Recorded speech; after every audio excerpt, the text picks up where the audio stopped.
Right then, boys and girls, welcome back to the tube.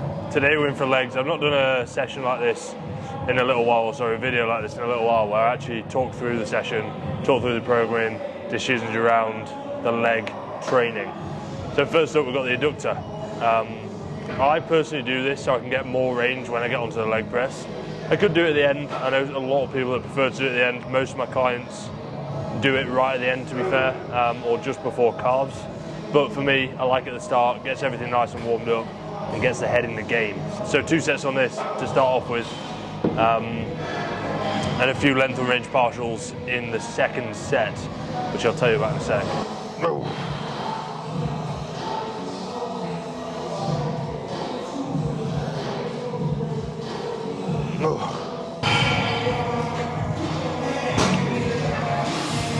Right, length and range partials, let's talk about it because every man and his dog is talking about it. Thankfully I'm actually doing my dissertation on it, so I should have a reasonable amount of knowledge, and I guess more will be coming out about this from myself in the next few months, because as I dive into more research, as I dive into more data, I should get a better understanding myself. Right now it's still kind of limited. There's not enough to have a actual decision on what's right here, but basically what we're seeing is that potentially the length and range of a movement, so when your muscle is in a stretch position, is just as good, if not better, for certain muscle groups or certain movements compared to a full range of motion. Now, I'm not convinced enough yet to just do that as the full set.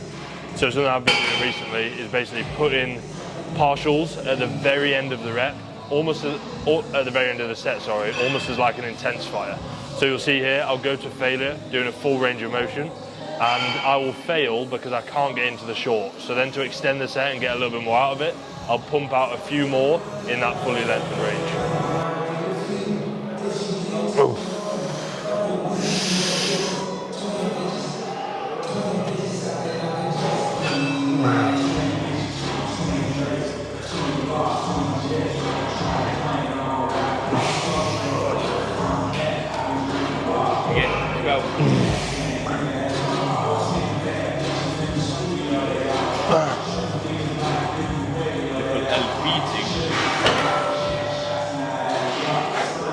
Feels really healthy, that. Right, next up, we're on to the hamstring work for the session. Personally, I do this to get some blood into my knees before I get onto the leg extension and onto the leg press. And also, it's a big focus for me. Hamstrings wise, they're fairly strong, but from an actual muscularity perspective, could definitely be better. I think it's probably because my glutes take over a lot in my squat movement patterns, and well, you're not going to get much hamstring from a squat, but my glutes work a lot on my hinges, so like my RDL. So I like to put my hamstrings at the start. I've got 3 sets total hamstring in the session. 1 set on this lying leg curl to start off with. That's going to get my hamstring nice and short because I'm in hip extension and knee flexion. Yeah, that's right. Then I'm on to 2 sets of the seated hamstring curl, which is going to have your hip in hip flexion, and then you're going to be up here, which is obviously going to get your hamstring a little bit more stretched. So we're biting the short first and then going on to more length and work afterwards. So yeah, let's crack into it.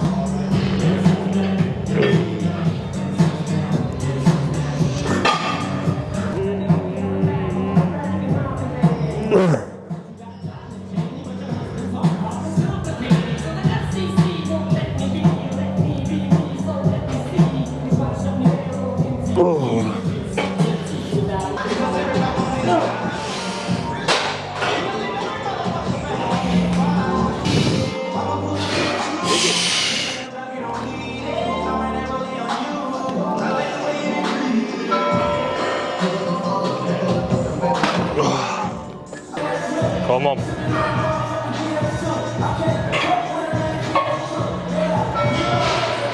Good, few more. Yes. Good. Good. That feels so good. It looked good. Oh.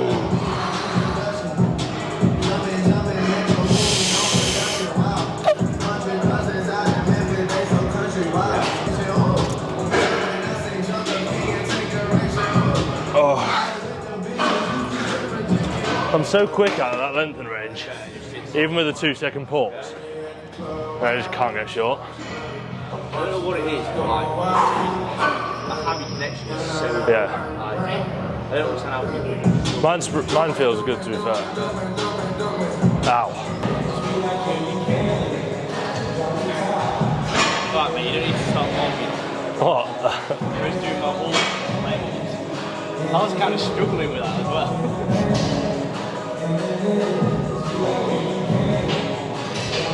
It's getting the knees warm, man. Okay, on to leg extension now.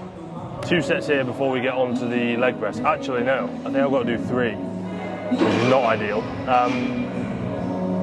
I think personally, like putting leg extension before leg press works really well.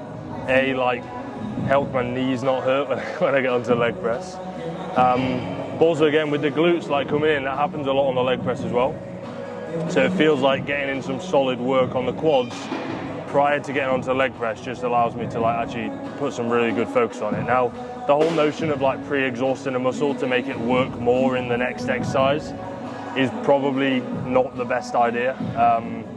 You know, most of the data I've seen doesn't really support it, but if it feels like it works for you, you know, I know a lot of people that like to do a fly before a press to try and get a better connection on the press. And for a lot of people, like anecdotally, they say it works quite well. So test it out for yourself, see what sort of order you like, whether it's leg extension, leg press, or leg press, leg extension, and then go from there. Personally, if I do leg press first and then leg extension, I can't get short on a leg extension, like it's literally impossible. And my load that I use on the leg press isn't very much different to what I'd use if it was the other way around. So personally, it works for me. Test it out for yourself.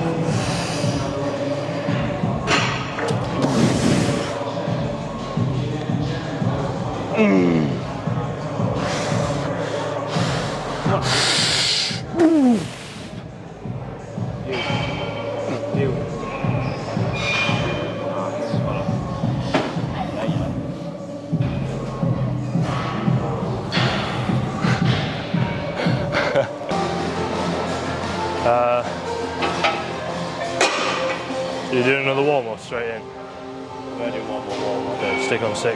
Yeah. Our last big movement here before we smash up the cows to finish.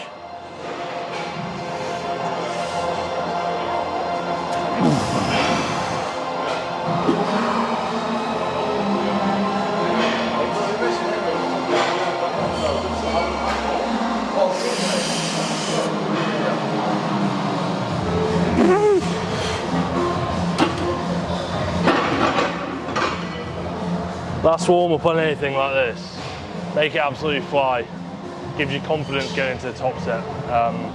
Another thing on these, if you've got a leg press like this, you can probably get a lot more depth than you think, so test your available range of motion and then make sure you're taking it all.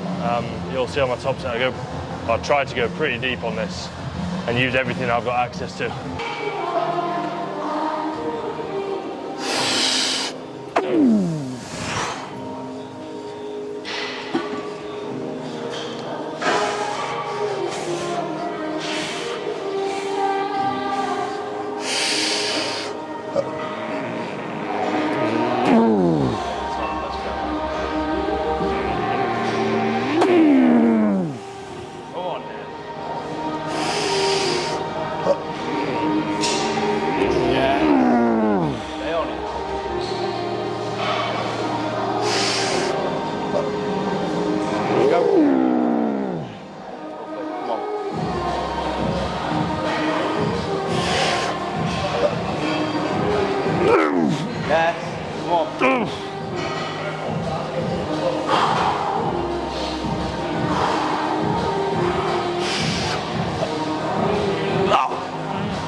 Go. Finish.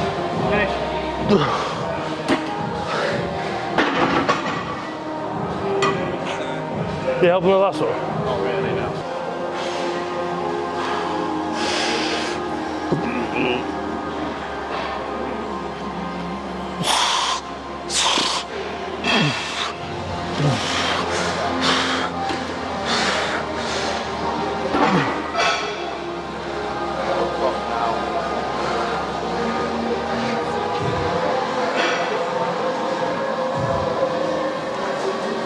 That was better depth. Yeah. That was better depth. Top set didn't quite hit. I don't know why it's so much better with the back. I know. Top set. It's got legs, as in duration, like long. Whatever the word is. Like 6. Ow.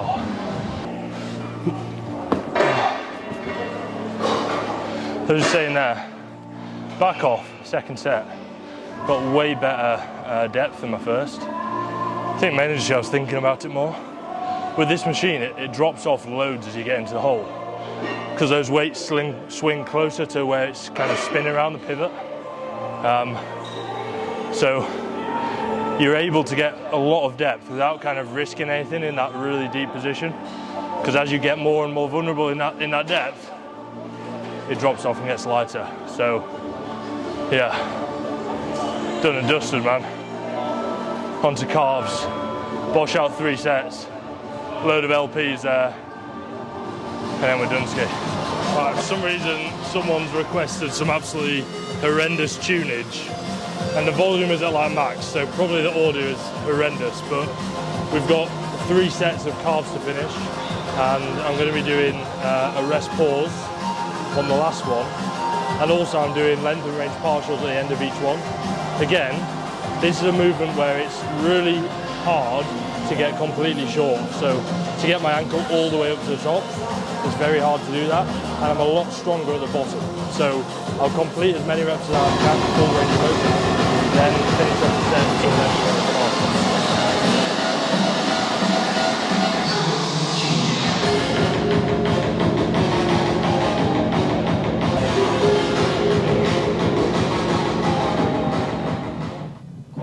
Come on. This is a Mikey put effort on. Now we're recording. Right, Yeah. take 2. Session done and dusted. It was a good session.